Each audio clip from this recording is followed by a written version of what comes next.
Hi, I'm Susie from Women's Fight News, and today I'm joined by professional boxer Eftychia Kathopouli. So thank you very much for joining me today. Thank you for having me. So I just wanted to start off with, for people who might not know much about you, where are you from, where are you based now, and where are you training? Well, I'm coming from Greece, from an island called Kalymnos, and I came in Scotland five and a half years ago for boxing.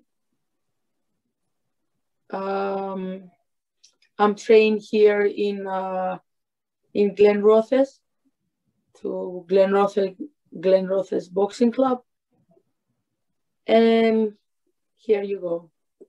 That's originally, that's why I came actually in Scotland for boxing. Yeah. You know, because I unfortunately I start boxing late. I mean late on age, meaning like 31 years old. So at that time there, I reached a point that I had to decide if I will just continue boxing just for a hobby, or if I want to do it more serious. But actually I was in Cyprus when I started, so at that time there was not many options, like there was not professional boxing, and I could not accept the fact to have a boxing as a hobby.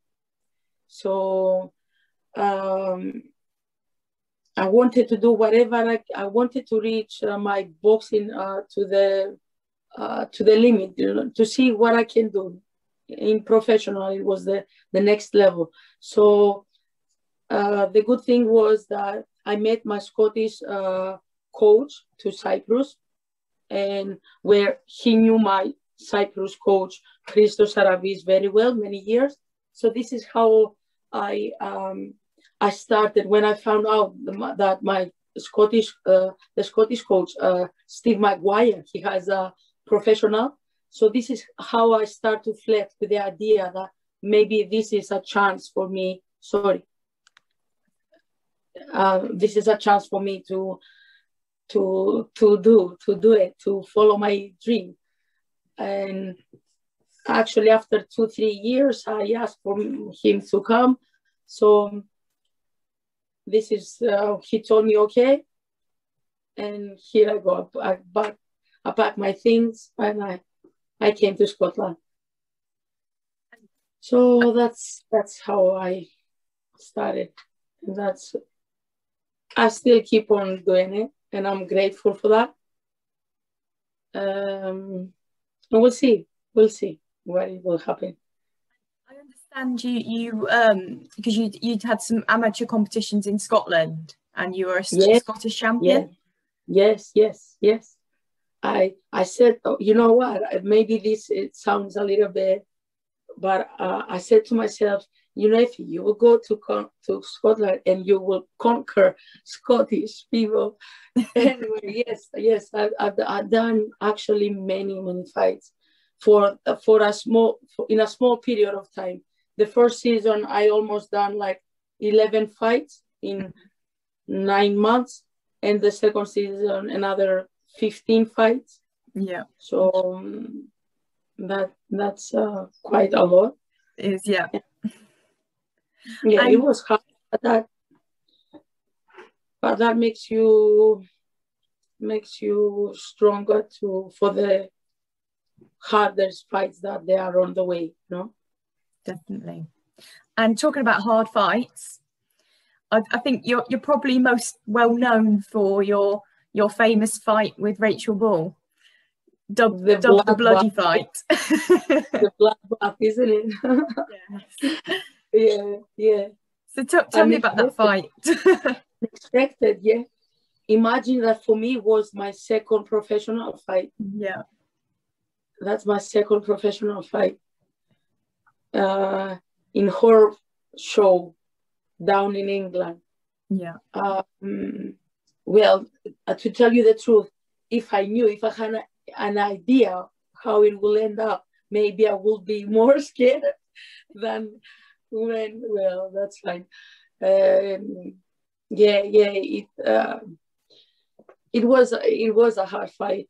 Actually, you know what happened? I was very confident. Not very confident, like I'm always. I respect my opponent. I feel confident with the preparation, with the training that I'm doing. And when I go in the ring and I went there, I just say I will give it all. That's all is on my mind, that I will give it all. And with Rachel, what happened is maybe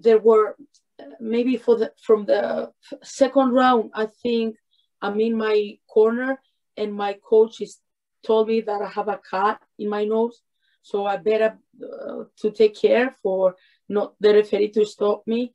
And there, you know, I think maybe this is a little bit shows my lack of experience. Then I just thought that I would go all in from that point, and there was no I was just go all in.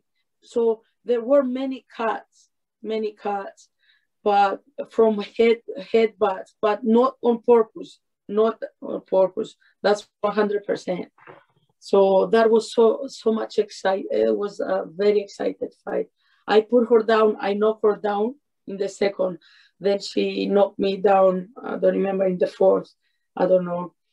And I end up complete the fight and lose the fight on points 55-57. Very close. Like 15 stitches. Yeah, because I had stitches here, on my forehead, on my nose. But yeah, it was a hard fight. It was a nice fight, very nice. I'm so grateful for that, for that experience that I had. Yeah, I'm so grateful. And it was a great test for me, for my heart, because as my coach they say, you cannot train that. You can train everything else, but you can train your heart. So yeah, that was very exciting to watch, but not family members. Because Rachel won an award, didn't she, as well for that fight? Which, because obviously, yeah. I mean, it was such a good fight that it was like Fight of the Year in the Midlands area. Yeah. So it's like, and what's nice is because it was so close and so competitive. Like you said, it was 57-55. And now Rachel's obviously gone on to do so well and get an interim world title world title belt, and now she's going to go again for the world title.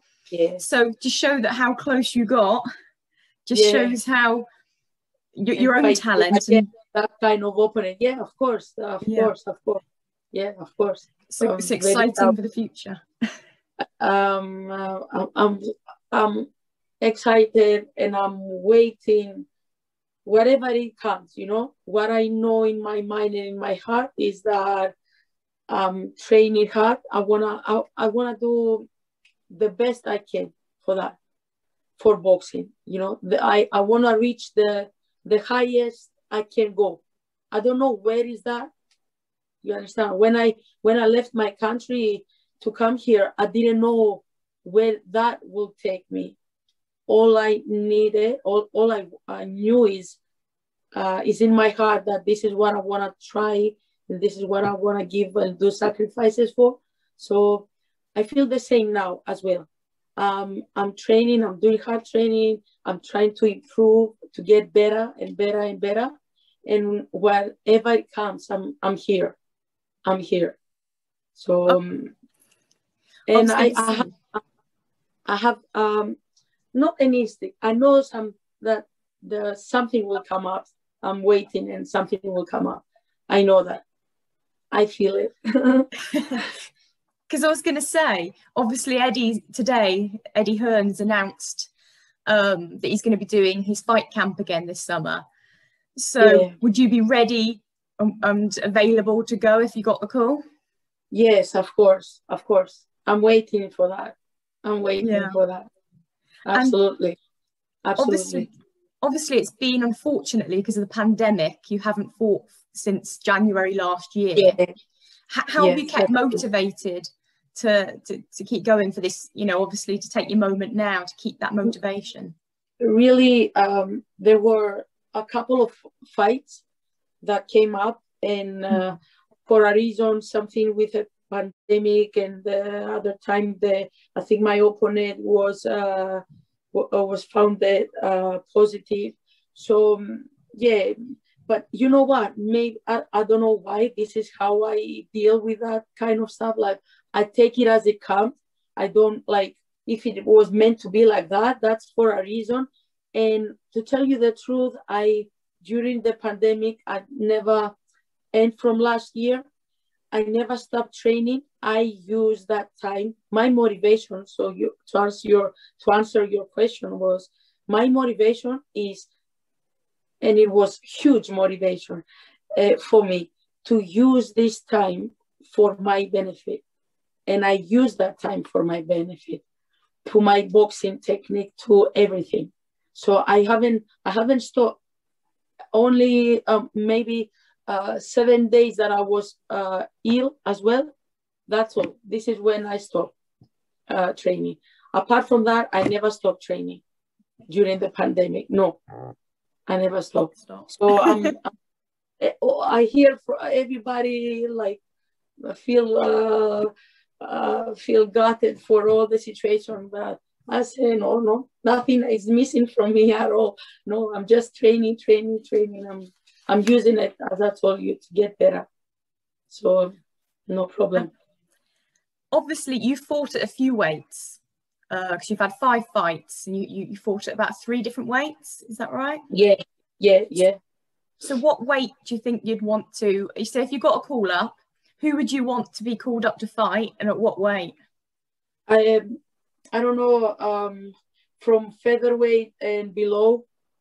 I think that's a proper weight for me. But well, I fought also in a super feather, and but it was just a call up, and I was able to do that. But featherweight and below, it's my weight. Super bantam. Excuse me. Super bantam. Yeah. Okay. So, you know, I was thinking about some of the people that, you know, you could potentially be matched with, because I know that you were meant to fight Ellie Scottney. I know that your manager said a couple of times you were meant to fight Ellie Scottney, and that fell through. So potentially Ellie. Maybe, yeah. Why not? Whenever they're ready, I'm here. Or there's also, I mean, there's quite a few. It's quite. It was unlucky, because I think the second time she got ill, something like that. I'm not sure, but I don't know. It wasn't meant to be. So I think the time will come, and yeah, of course. That'd be a good fight. Very good boxer. It will be a great fight for sure. Very technical.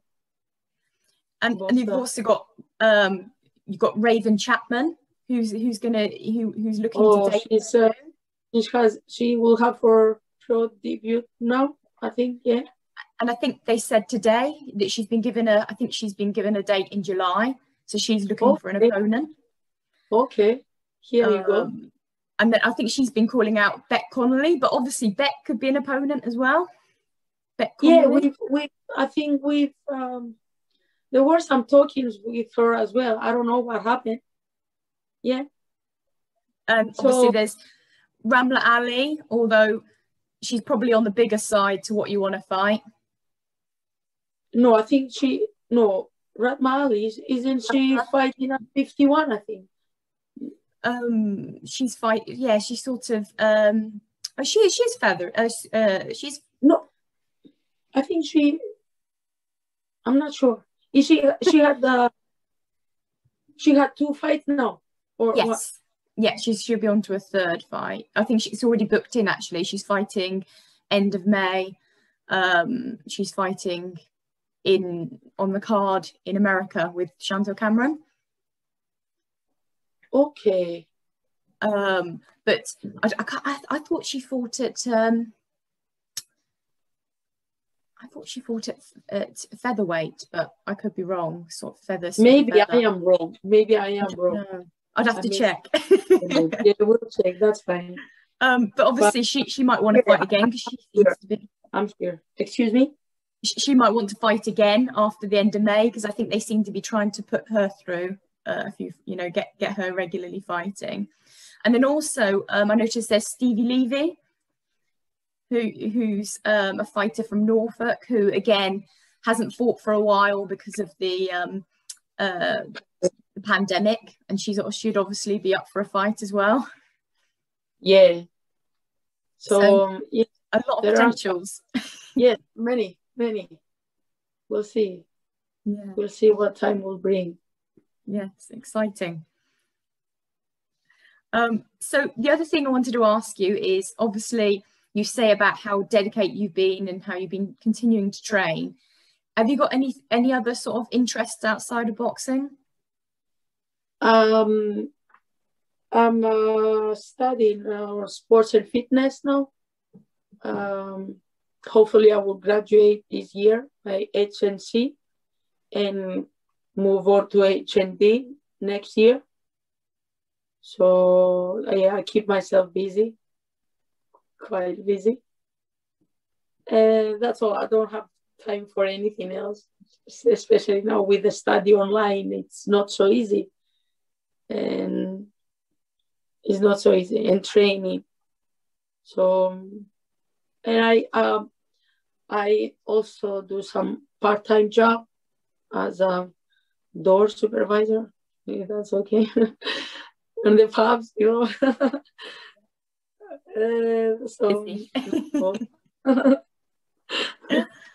that's great. And I wanted to say as well, because because obviously you've been out for a little while for the boxing, but up until January last year, you were on a roll. I was going to say you've already gained yourself. Is it Celtic title? Yeah, it was a Celtic title. Yeah. Another excited fight as well.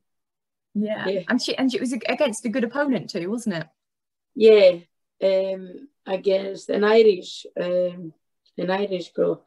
Oh my God, I'm so bad. Siobhan O'Leary. Yes, O'Leary. Yeah, Siobhan. I'm so sorry about it. I'm not good with names.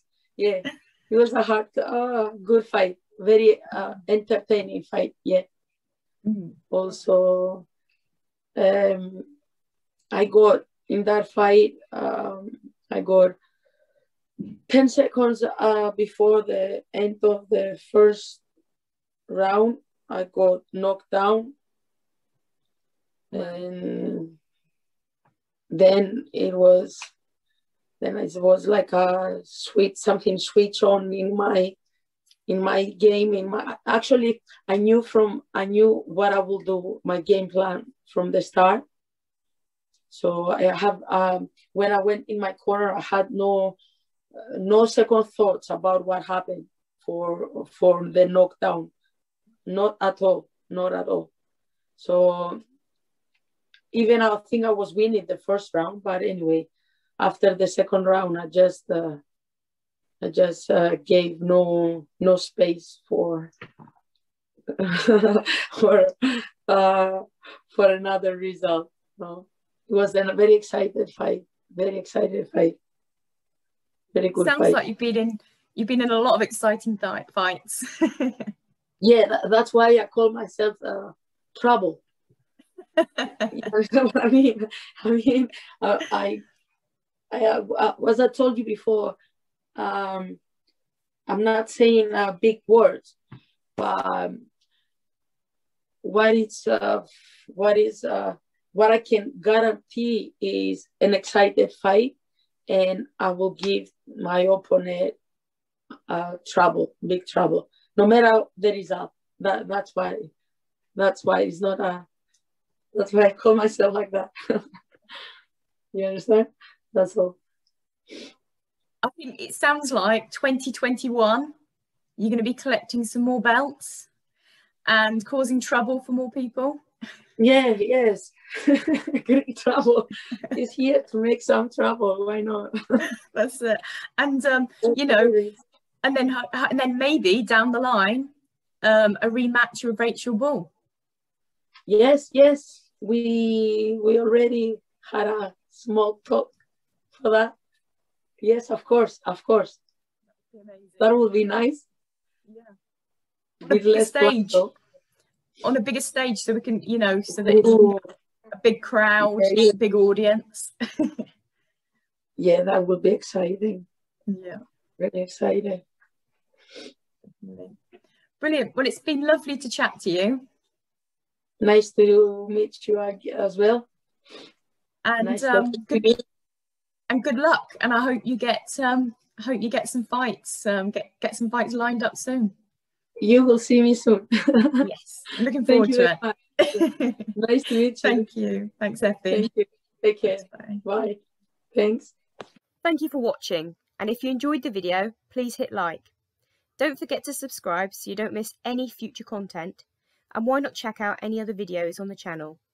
You can follow Women's Fight News on Twitter, Instagram and Facebook.